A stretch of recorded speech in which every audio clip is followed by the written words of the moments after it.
The morning of March 2nd, 1974, dawned cold and grey over Barcelona's model prison. Inside those fortress-like walls, a 25-year-old anarchist named Salvador Puig Antich sat in his death cell, knowing that within hours he would face an execution method that had terrorized Spain for centuries. What happened that morning would become one of the most horrifying botched executions in modern European history, lasting 20 agonizing minutes that seemed like an eternity. The garrote, a seemingly simple device of metal collar and screw, had been Spain's preferred method of state-sanctioned killing for over 400 years. To those unfamiliar with its brutal efficiency, it might appear almost civilized compared to other execution methods of its era. But appearances, as history would repeatedly demonstrate, could be devastatingly deceiving. This is not merely the story of one man's final moments, though Salvador Puig Antich's death represents a pivotal moment in Spain's transition from dictatorship to democracy.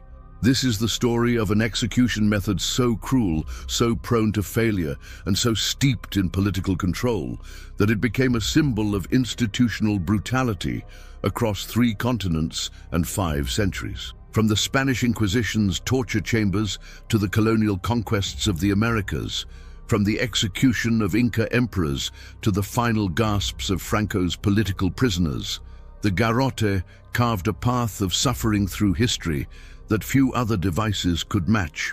Its victims included nobility and peasants, criminals and political dissidents, men and women whose only crime was standing against the powers that sought to silence them forever. The device itself was deceptively simple: a metal collar attached to a wooden post, tightened by a screw mechanism that could either strangle slowly or, if positioned correctly, sever the spinal cord for a theoretically quick death. But as countless victims discovered, the difference between a swift execution and a prolonged torture often depended on factors beyond anyone's control: the skill of the executioner, his sobriety, his political sympathies, or simply his mood that day. What made the garrote particularly insidious was not just its capacity for causing death, but its ability to extend suffering. Unlike the guillotine's swift blade or the hangman's sudden drop, the garrote offered no guarantee of quick release. It was an instrument that could kill in seconds or torture for hours, depending entirely on how it was operated and positioned. Throughout its long and bloody history, the garrote served not just as a method of execution, but as a tool of political intimidation. Rulers from the Spanish Inquisitors to Francisco Franco understood that a public execution needed to send a message, and few devices sent that message as clearly as the garrote. The condemned would sit upright, facing their final audience, as the metal collar slowly tightened around their neck. As we examine this dark chapter of human history, we must remember that behind every turn of the screw, every tightening of the collar, there was a human being experiencing unimaginable terror and pain. These were not abstract historical events, but real people facing real deaths, often for nothing more than their political beliefs or religious convictions. The garrote's origins stretch back to the darkest period of European religious persecution, when the Spanish Inquisition sought new ways to punish heretics while maintaining the pretense of mercy. Established in 1478 under the Catholic monarchs Ferdinand and Isabella, the Inquisition initially relied on burning at the stake as its primary method of execution, a death considered appropriate for those who had strayed from the true faith. However, church doctrine provided a loophole for those heretics who repented before their execution. These reconciled prisoners were considered worthy of a more merciful death, one that would not consume their bodies in flames and potentially deny them any chance of resurrection. The garrote emerged as this merciful alternative, allowing the church to maintain its theological principles while still ensuring the condemned met their end. The early garrotes were crude affairs, often improvised from whatever materials were available. A simple rope or cord attached to a stick that could be twisted to tighten the noose served the basic function. But as the Inquisition's operations became more systematic and widespread, so too did the sophistication of their execution methods. The wooden post and metal collar design that would become standard emerged from this period of technological refinement. Spanish colonial expansion in the 15th and 16th centuries carried the garrote far beyond the Iberian Peninsula. As conquistadors established Spanish rule across the Americas, they brought with them not only their language, religion, and customs, but also their methods of maintaining order and punishing dissent. The garrote became a symbol of Spanish authority from Mexico to Peru, a reminder to indigenous populations of the consequences of resistance. The most famous early victim of the colonial garrote was Atahualpa, the last independent Inca emperor. Captured by Francisco Pizarro's forces in 1532, Atahualpa was initially sentenced to death by burning. However, after agreeing to convert to Christianity, his sentence was mercifully commuted to death by garrote. The irony was not lost on the Inca people. Their emperor, ruler of one of the world's great civilizations, was to die by a device the Spanish considered an act of mercy. The execution of Atahualpa in the Plaza of Cajamarca on July 26, 1533, demonstrated the garrote's power as both an instrument of death and a tool of psychological warfare. The sight of their god-emperor sitting helplessly as Spanish priests performed last rites before the collar was tightened around his neck sent a clear message to any who might consider resistance. The Inca Empire, which had withstood centuries of warfare and natural disasters, began to crumble, not just from military conquest, but from the demoralization of witnessing their leaders' humiliating death. As Spanish colonial administration became more established, the garrote evolved from an improvised execution method to a standard piece of judicial equipment. Colonial courts throughout the Americas adopted detailed protocols for its use, specifying everything from the construction of the device to the positioning of the condemned. These regulations reveal the extent to which the Spanish crown sought to systematize and legitimize what was, at its core, a particularly cruel form of state-sanctioned murder. The psychological impact of the garrote extended far beyond its immediate victims. Unlike other execution methods that might allow for a moment of defiance or final words, the garrote forced the condemned into a position of complete helplessness. Seated with their back against the post, arms bound, the victim could only wait as the executioner approached from behind. This positioning ensured that the last thing they would see was not their executioner, but the faces of those who had come to witness their death. By the 19th century, the garrote had evolved from a crude instrument of religious persecution into Spain's primary method of civil execution, replacing the aristocratic privilege of decapitation that had long been reserved for the nobility. This democratization of death, if it could be called that, reflected broader social changes sweeping across Europe as old feudal distinctions gave way to more egalitarian, though no less brutal, systems of justice.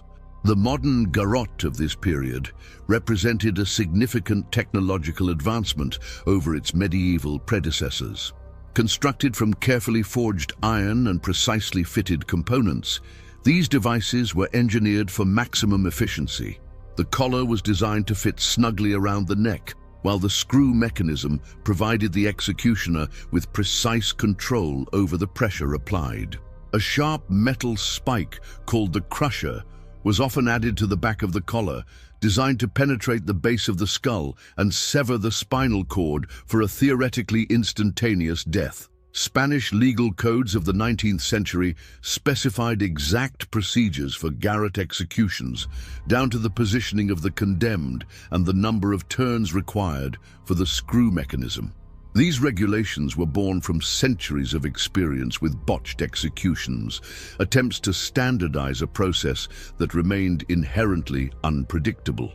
The condemned would be seated on a small stool or platform, their back against the wooden post, arms secured behind them, while a priest offered final sacraments.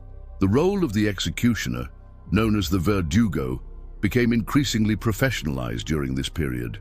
No longer the improvised appointments of earlier eras, these men were government employees with specific training in the operation of the garrote.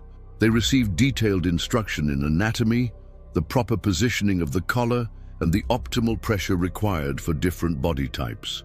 Yet despite this systematization, the human element remained the device's greatest weakness. Regional variations of the garrote developed across Spain's provinces, each reflecting local traditions and technical innovations. The Catalan version featured a more elaborate seat and restraint system, while the Andalusian model incorporated additional spikes designed to ensure complete severance of the spinal cord. These modifications revealed an ongoing preoccupation with perfecting what was inherently an imperfect process. The garrote's reputation for unreliability became legendary among both executioners and their victims. Even with proper positioning and operation, the device could fail catastrophically. If the collar was placed too high on the neck, it would crush the windpipe and larynx without severing the spinal cord, resulting in a slow death by strangulation that could last 15 minutes or more. If positioned too low, it might miss the vital vertebrae entirely, creating a grotesque situation where the victim remained conscious while suffering massive trauma to the base of the skull. Temperature and weather conditions could affect the device's operation, as metal components contracted in cold weather and expanded in heat. Humidity could cause wooden posts to swell or shrink, altering the alignment of crucial components. These seemingly minor technical issues could mean the difference between a quick death and a prolonged agony that traumatized not only the victim, but everyone forced to witness it. The Spanish government's commitment to the garrote reflected broader attitudes about crime, punishment, and social control that persisted well into the 20th century. Unlike other European nations that had begun to question the morality and effectiveness of capital punishment, Spain maintained its faith in execution as both a deterrent and a symbol of state authority. The garrote, with its combination of technological sophistication and medieval brutality, perfectly embodied this conservative approach to criminal justice. The garrote's influence extended far beyond Spain's borders, finding application in diverse cultures and political systems that shared a common need for intimidating methods of execution. The Ottoman Empire, that vast multicultural state stretching from the Balkans to the Arabian Peninsula, adopted its own version of the garrote for use primarily on condemned nobility and high-ranking officials whose executions required a more dignified death than the common beheading or strangulation. Ottoman executioners, known as qelades, developed their own techniques for operating the garrote, often incorporating elements from traditional Turkish methods of execution. The device was frequently used in the context of palace coups and political purges, where the manner of death carried symbolic weight. Unlike public executions meant to intimidate the masses, these garrote executions were often carried out in private, with only select witnesses present to confirm the death of political rivals.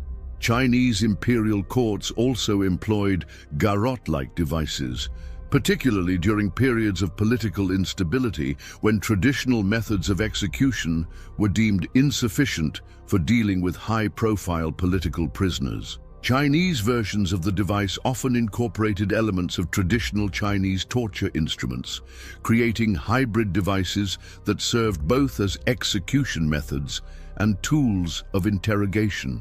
The psychological impact of these devices was considered as important as their lethal function. The colonial expansion of European powers in the 18th and 19th centuries spread various forms of the garrote to Africa, Asia, and the Pacific. French, Portuguese, and Dutch colonial administrators often adopted Spanish-style garrotes for use in their territories, recognizing the device's effectiveness as both an execution method and a symbol of colonial authority. Local populations were forced to witness public garrote executions as demonstrations of European power and the consequences of resistance. In many colonial contexts, the garrote became associated not just with criminal justice, but with cultural suppression. Indigenous leaders who resisted European rule often faced death by garrote as a deliberate humiliation, forced to die by a method their people associated with foreign oppression. These executions served multiple purposes: eliminating resistance leaders, intimidating local populations, and demonstrating the technological sophistication of European methods of control. The device's portability made it particularly useful for colonial administrators who needed to project authority across vast territories with limited resources. Unlike elaborate gallows or complex guillotines, a garrote could be assembled quickly from readily available materials and transported easily from one location to another. This flexibility allowed colonial powers to stage executions wherever they would have maximum psychological impact.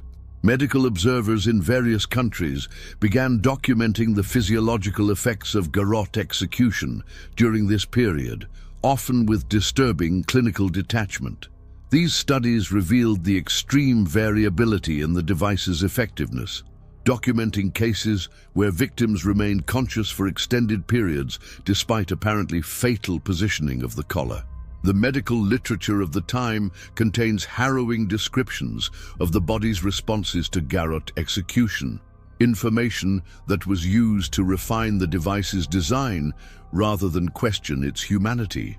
Different cultures developed their own rituals and protocols around garrote executions, reflecting local religious beliefs and social customs. In some societies, the condemned was allowed to face their family before the execution, while in others, they were forbidden any contact with loved ones. These variations in procedure often had profound effects on the psychological experience of both the victim and witnesses, adding layers of cultural meaning to what was already a traumatic event. The year 1959 marked a watershed moment in the history of the garrote, with the execution of Pilar Prades Exposito, a 47-year-old woman who would become the last female victim of this brutal device in Spain. Her case exemplified many of the worst aspects of garrote execution: official incompetence, political manipulation, and the agonizing uncertainty that could surround even the final moments of a condemned person's life. Pilar Prades had been convicted of poisoning her employer, Ángeles González Valero, with strychnine in 1957. The case had captivated Spanish society not only because of the sensational nature of the crime, but because it involved a woman facing capital punishment during an era when female executions had become increasingly rare. The Spanish press followed every detail of her trial and appeals, turning her into a figure of both fascination and sympathy. The execution, scheduled for May 5, 1959, at Barcelona's model prison, was plagued by delays and complications that would become grimly familiar in later garrote executions. The first delay came when Pilar's lawyers filed last-minute appeals, hoping to commute her sentence to life imprisonment. As the hours passed, rumors spread through Barcelona that General Franco himself might intervene with a pardon, adding an extra layer of psychological torture to an already traumatic situation. Antonio López Sierra, the executioner assigned to carry out the sentence, arrived at the prison in a state that witnesses later described as visibly nervous and possibly intoxicated. López was known for his political fanaticism and his unwavering support for Franco's regime, but he had not performed an execution in several years and appeared to be struggling with the pressure of the high-profile case. His condition would prove to be a crucial factor in the horror that followed.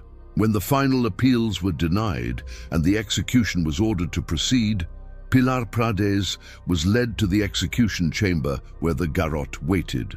She had maintained her innocence throughout the trial and appeals process, insisting that she had been framed by her employer's relatives who sought to inherit the woman's property, Her final words, according to witnesses, were a continuation of this protestation of innocence. The positioning of the collar around Pilar's neck revealed immediately that something was wrong. Lopez appeared uncertain about the proper placement, adjusting and readjusting the device several times before beginning to turn the screw mechanism. This hesitation was noticed by the prison officials and clergy present, but protocol prevented them from intervening once the execution had officially begun. As Lopez turned the screw, it became apparent that the collar was positioned too high on Pilar's neck, missing the critical vertebrae that would have provided a quick death. Instead of the hoped-for instant severance of the spinal cord, the device began to slowly crush her windpipe and larynx. Witnesses reported that she remained conscious and aware for several minutes as the pressure gradually increased, her eyes wide with terror and pain. The execution lasted nearly 8 minutes, an eternity for everyone present. Prison officials later testified that Lopez appeared to panic as it became clear that the device was not functioning as intended, but he continued to turn the screw rather than attempt to reposition the collar.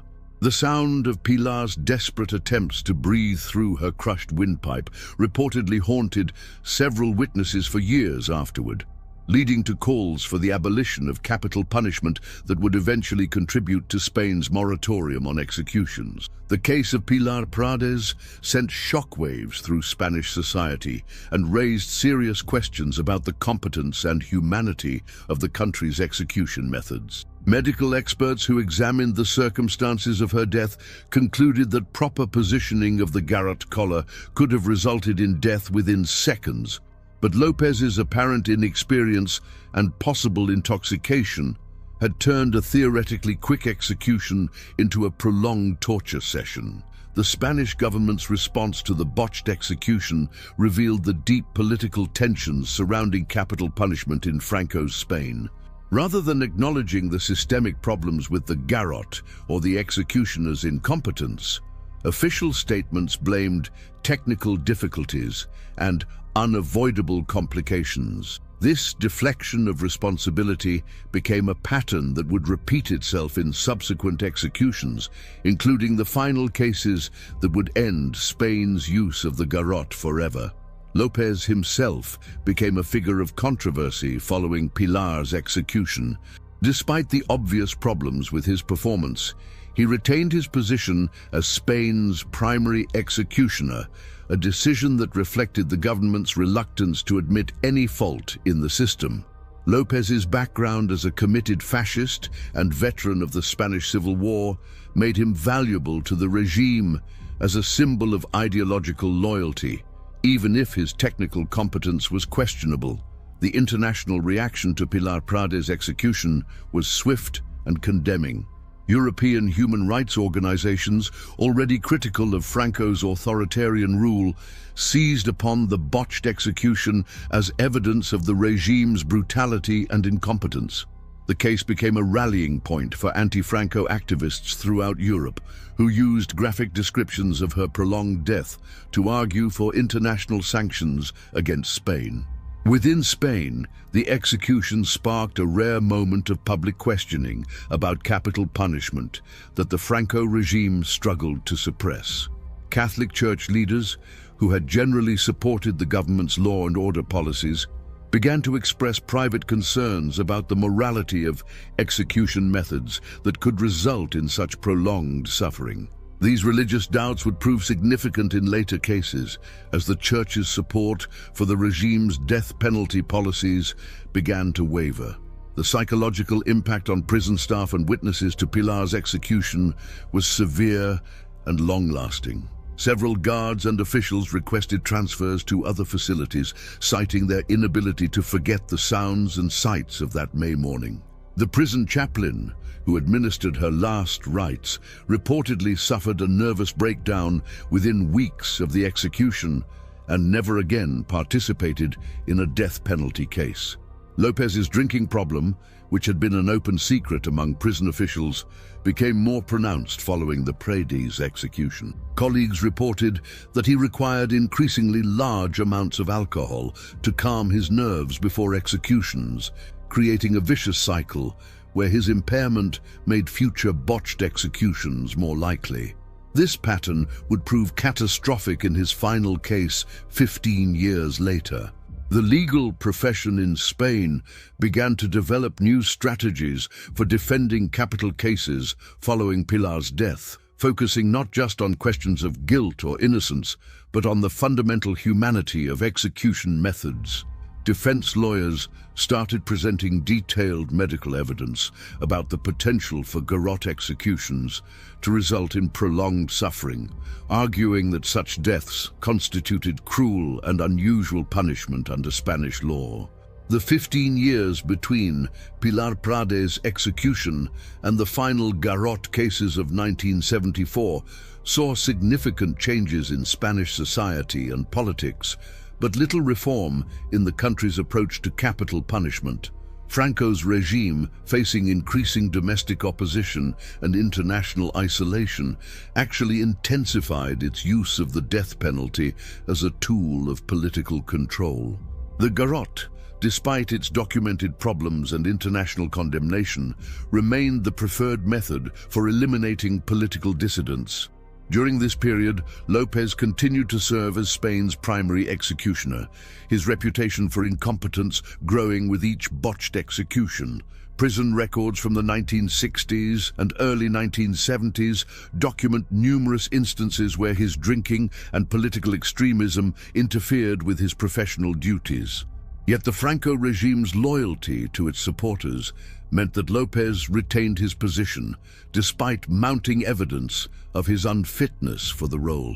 The political landscape of Spain in the early 1970s was increasingly volatile, with various opposition groups mounting armed resistance to Franco's rule. Anarchist organizations, in particular, had begun a campaign of bombings and assassinations targeting government officials and police officers. This escalation of political violence provided the regime with justification for harsh crackdowns and increased use of capital punishment. Salvador Puig Antich emerged from this context of political rebellion and state repression. Born in Barcelona in 1948, he grew up during the height of Franco's dictatorship, witnessing firsthand the regime's oppression of Catalan culture and political dissent. Like many young Catalans of his generation, Puig became involved in underground political activities while still a teenager, eventually joining the anarchist group MIL, Iberian Liberation Movement.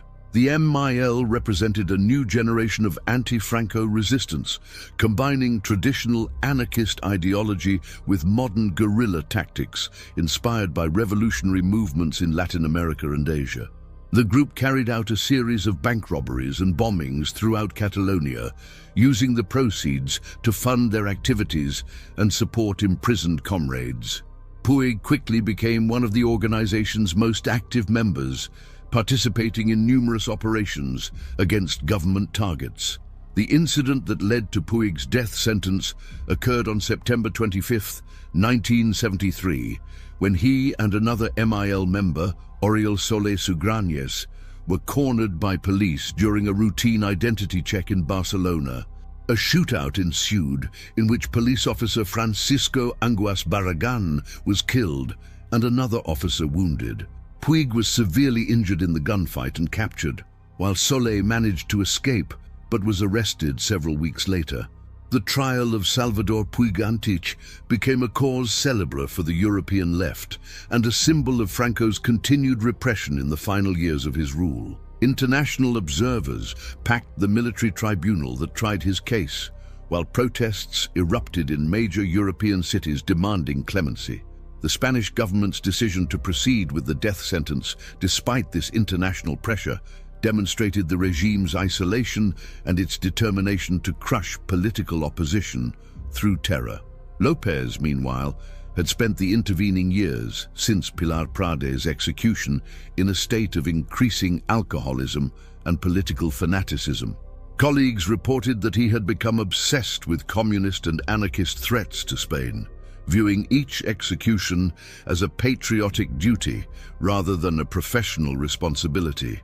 This ideological fervor, combined with his drinking problem, created a dangerous combination that would prove fatal for his final victims. The morning of March 2nd, 1974, began with ominous signs that would prove prophetic of the horror to come.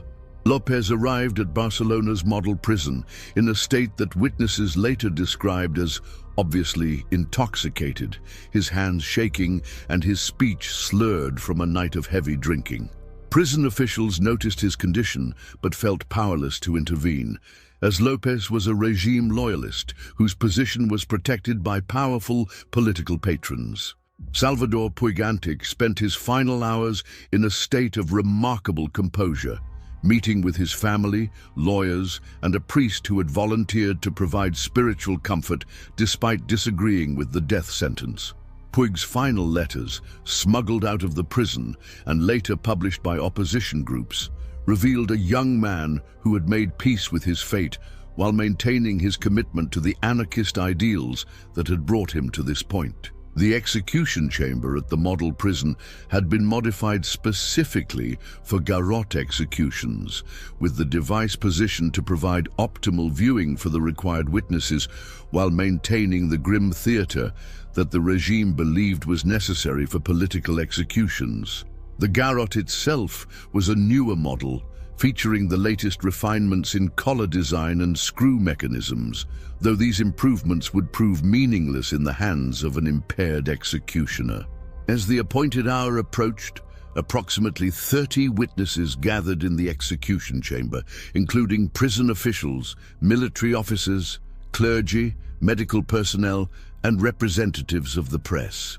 This audience was larger than typical for Spanish executions, reflecting the high-profile nature of the case and the government's desire to send a clear message about the consequences of political resistance. Puig was led into the chamber at approximately 9:20 a.m., walking steadily despite the restraints on his arms and legs. Witnesses later reported that he appeared calm and dignified, showing no signs of the panic or desperation that often characterized condemned prisoners in their final moments. His composure seemed to unnerve Lopez, who had perhaps expected a more dramatic confrontation with his victim. The positioning of Puig in the garrote chair proceeded according to standard protocol, with prison guards securing his arms and positioning his back against the wooden post. However, observers immediately noticed that Lopez appeared uncertain and nervous as he approached the device, consulting written instructions that he had apparently brought with him, an unusual and ominous sign given his supposed expertise. As Lopez positioned the metal collar around Puig's neck, it became apparent that something was seriously wrong. The executioner's hands were shaking noticeably, and he seemed unable to properly align the collar with the critical vertebrae at the base of the skull. Multiple attempts to position the device correctly only added to the growing tension in the chamber, as witnesses realized they might be about to witness another botched execution. When Lopez finally began to turn the screw mechanism, the collar was positioned too high on Puig's neck, completely missing the spinal cord, and instead beginning to crush the windpipe and larynx. The error was immediately apparent to the medical personnel present, but protocol prevented any intervention once the execution had officially begun. What followed would be remembered as one of the most horrific execution failures in modern European history. The next 20 minutes in that Barcelona execution chamber would haunt everyone present for the rest of their lives, as Salvador Puig endured an agonizing death that exposed the fundamental brutality and incompetence of Franco's death penalty system. Lopez's improper positioning of the garrote collar meant that instead of the intended quick severance of the spinal cord, the device began to slowly strangle Puig while crushing his windpipe and larynx. Witnesses reported that Puig remained conscious and aware for most of the ordeal, his eyes wide with terror and pain as he struggled to breathe through his steadily closing airway. The sound of his desperate attempts to draw breath filled the chamber, a horrific gurgling noise that several witnesses later said haunted their dreams for years afterward. Lopez, seemingly panicked by the obvious failure of his technique, continued to turn the screw rather than attempt to reposition the collar. The medical personnel present faced an impossible ethical dilemma as they watched a human being slowly suffocate before their eyes. Their professional training demanded that they intervene to relieve suffering, but their legal obligations required them to allow the execution to proceed to its conclusion. Dr. Joseph Casanovas, the prison physician, later testified that he had never experienced such a conflict between his medical oath and his official duties. As the minutes passed, Puig's face began to change color, turning first red, then purple, then a sickly blue-gray as oxygen was gradually cut off from his brain. His body convulsed involuntarily as his nervous system responded to the lack of oxygen, creating a grotesque spectacle that horrified even the most hardened military officers present. Several witnesses later reported feeling physically ill during the prolonged execution. Lopez's own condition deteriorated as the execution continued, his intoxication becoming more apparent as the stress of the situation overwhelmed him. Witnesses reported that he appeared to be mumbling prayers or curses under his breath as he mechanically continued to turn the screw, his political fanaticism apparently providing the motivation to continue despite the obvious horror of what he was inflicting. The sound of Puig's labored breathing gradually diminished over the course of the 20-minute ordeal, but his eyes remained open and aware for much longer than anyone had anticipated. Medical experts who later analyzed the execution concluded that his brain remained conscious for at least 15 minutes after the collar began to crush his windpipe, meaning that he experienced the full horror of his slow suffocation. Father Josep Maria Lauradó, the priest who had been providing spiritual comfort to Puig, later described the execution as the most traumatic experience of his life. Despite his theological belief in the reality of sin and the necessity of justice, he found himself questioning fundamental assumptions about mercy and human dignity as he watched a young man die in such an unnecessarily cruel manner. The international press representatives present in the chamber provided detailed accounts of the botched execution that were transmitted around the world within hours, creating a diplomatic crisis for the Franco regime. Graphic descriptions of Puig's prolonged suffering appeared in newspapers across Europe and the Americas, accompanied by editorial commentary condemning Spain's continued use of such barbaric execution methods. When Puig finally died, the chamber fell into a stunned silence that lasted several minutes.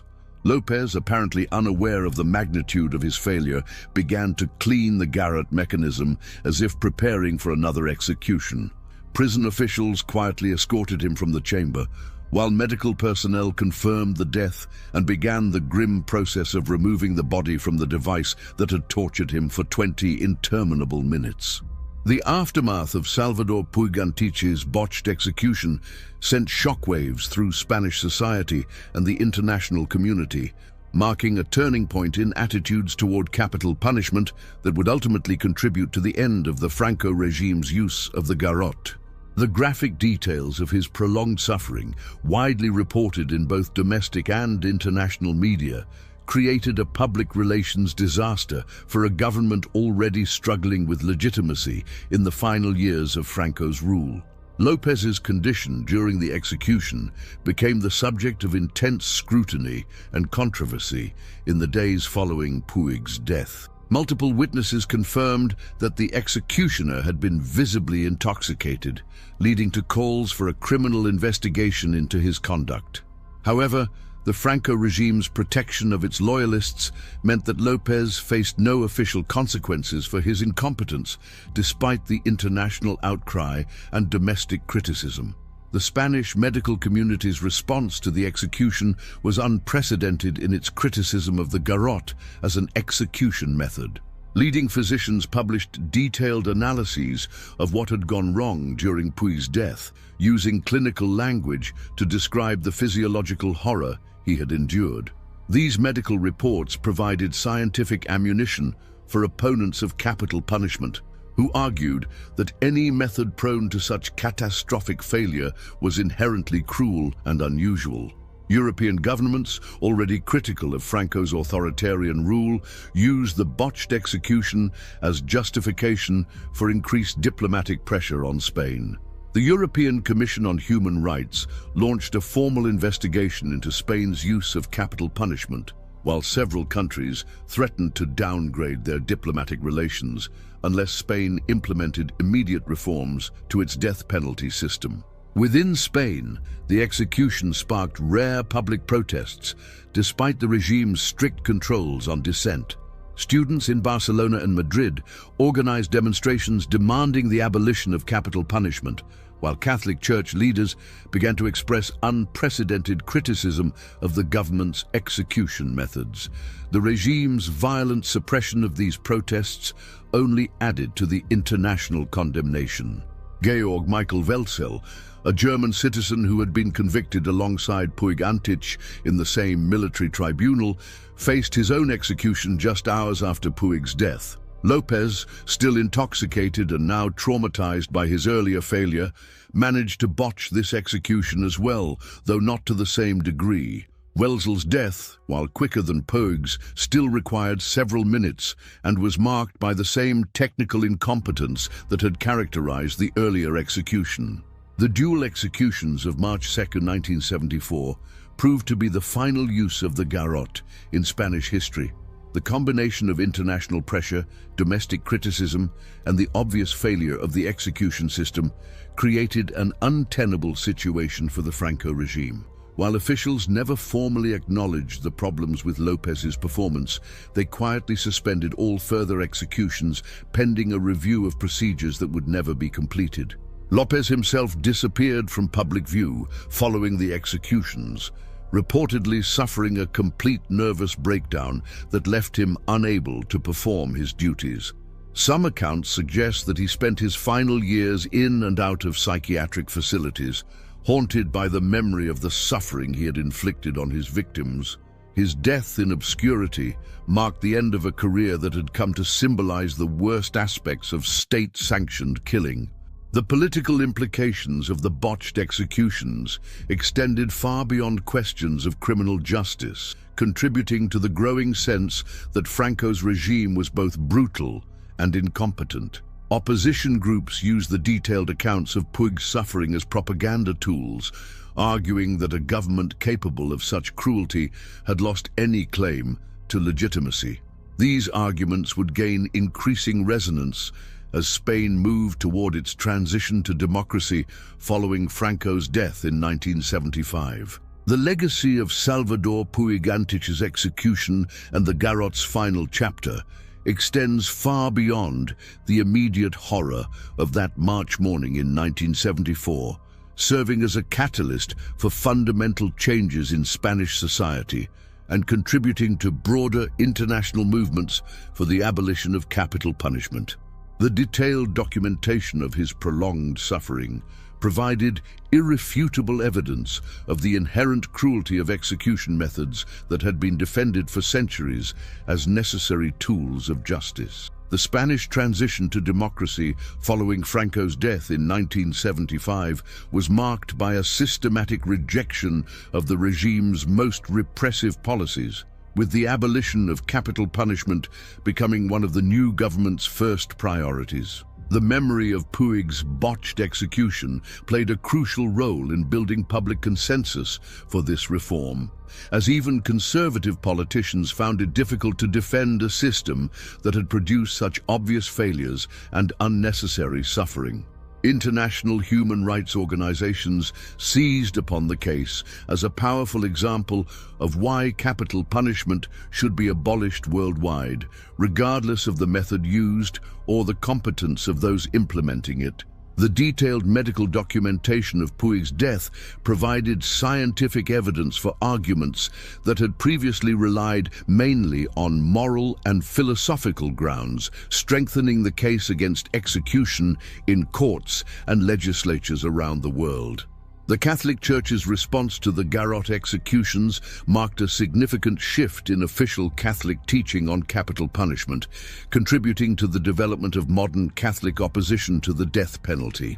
Pope John XXIII's earlier statements questioning the morality of execution gained new urgency in light of the obvious suffering inflicted by supposedly humane methods, leading to doctrinal changes that continue to influence Catholic social teaching today.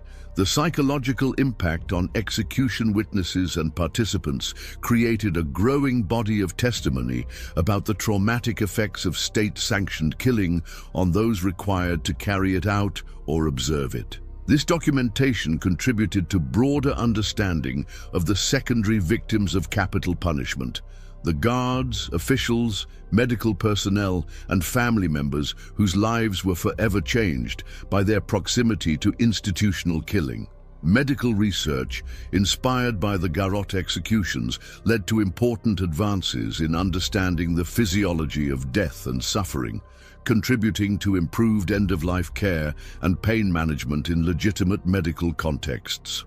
The irony that knowledge gained from studying execution failures would ultimately be used to reduce human suffering was not lost on the physicians who conducted this research.